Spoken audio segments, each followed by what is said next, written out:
Association of Southeast Asian Nations, or more commonly known as ASEAN, is an association which consists of 10 Southeast Asian states.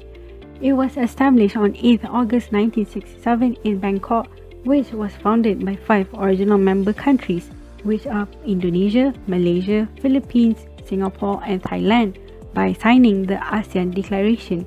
Then, on 7th January 1984, Brunei Darussalam joined ASEAN, followed by Vietnam on 28th July 1995, Laos and Myanmar on 23rd July 1997, and lastly by Cambodia on 30th April 1999.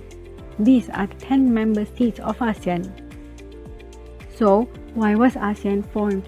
The main objectives of ASEAN are to promote economic growth and accelerate social progress and cultural development in the region through multinational cooperation. The second objective is to promote regional peace and stability among its member states and external partners by abiding respect for justice, the rule of law, and adhere to the principles of the United Nations Charter. Moreover, the declaration also stated that ASEAN will try to retain close and beneficial cooperation with existing international and regional organizations and provide mutual assistance in the form of training and research facilities.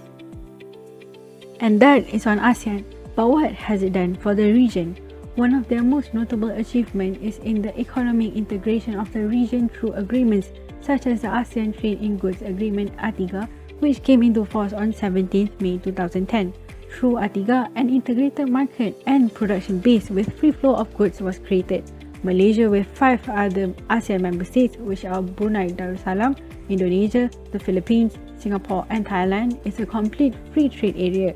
These countries have eliminated import duties on 99% of products in the inclusion list. By having this agreement, consumers are able to source goods from the more efficient producers in ASEAN, thus creating a robust intra-ASEAN trade. Another achievement is in e-commerce and digital trade, which are likely to be critically important areas of upcoming growth. ASEAN members agreed to have the agreement on ASEAN e-commerce and the ASEAN Digital Integration Framework. This agreement aims to strengthen and broaden the digital talent base of the micro, small and medium enterprises (MSMEs) and to support their growth and development. Having digital platform agreement, MSMEs can reduce time costs by 29% and drop direct business costs by 82%. Last but not least, ASEAN has been pursuing the finalization of the Regional Comprehensive Economic Partnership (RCEP) in what is said to be the world's largest free trade agreement (FTA). The proposed free trade agreement would link together ASEAN countries and their 6 FTA partners: China, Japan, South Korea, Australia, New Zealand, and India. RCEP will lower trade barriers and improve market access for goods and services, attracting foreign companies keen on entering into a more integrated ASEAN. However, not everything went well for ASEAN.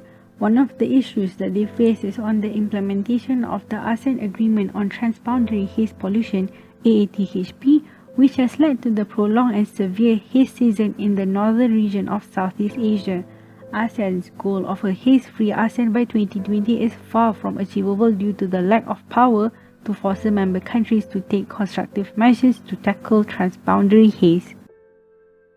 Another failure of ASEAN was when ASEAN leaders adopted an ASEAN Human Rights Declaration that undermines rather than affirms international human rights law and standards. The document is a declaration of government power disguised as a declaration of human rights. The declaration also fails to include several key basic rights and fundamental freedoms, including the right to freedom of association and the right to be free from enforced disappearance. The final question is, how do ASEAN affect businesses in the region such as SimplySiti? The first is with the implementation of ATIGA and the upcoming RCEP. SimplySiti can now enjoy lower business costs in expanding their business to any of ASEAN and other participating countries. SimplySiti will have a variety of markets which they can enter into. The second one is when ASEAN Agreement on E-commerce and the ASEAN Digital Integration Framework are implemented. SimplySiti, as one of the businesses in ASEAN country, will be able to do cross-border e-commerce with seamless trade while having their personal data in ASEAN protected, and at the same time supporting the digital trade as well as innovation. This will enable them to operate on digital platforms more efficiently.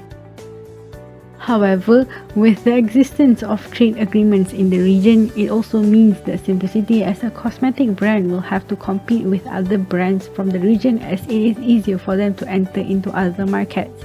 Therefore, the competition will be more aggressive for businesses like SimplySiti